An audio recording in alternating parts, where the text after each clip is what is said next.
रामकृष्ण हरी दादा. रामकृष्ण हरी. आपण अधिक मासानिमित्त पंढरपूरला आहोत आणि बघा महाद्वारामध्ये एका भक्तांनी गाडी आणलेली आहे.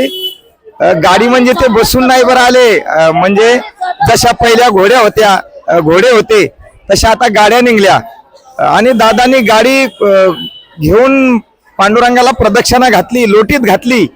दादा कोणतं गाव, जिल्हा, तालुका सांगा. आम्ही कोल्हापूर जिल्ह्यातून आलो आहे. बर. वारकरी आहे मी आणि अधिक वारी असल्यामुळे दर्शनासाठी आलो, पण या महिन्यात गाडी घेतली. गाडी घेऊन देवाच्या दर्शनासाठी आलो आणि देवाच्या दारी गाडी पूजन केलं. बरं. आणि देवाचं दर्शन घेतलं. बर. किती मंदी बसलं, काय कोटेशन? कोटेशन काय आता? 1,45,000. बर. रामकृष्ण हरी दादा.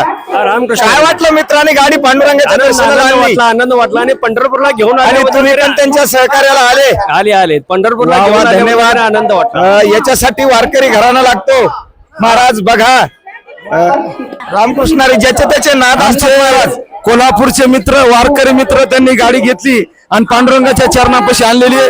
त्यांच्या जीवनामध्ये सुख समृद्धी समाधान लाभावं हीच आपण पांडुरंगाच्या चरणी प्रार्थना करू आणि अशाच प्रकारचं सत्कार्य त्यांच्या हातून घडावं. रामकृष्ण हरी. रामकृष्ण हरी. थांबूया.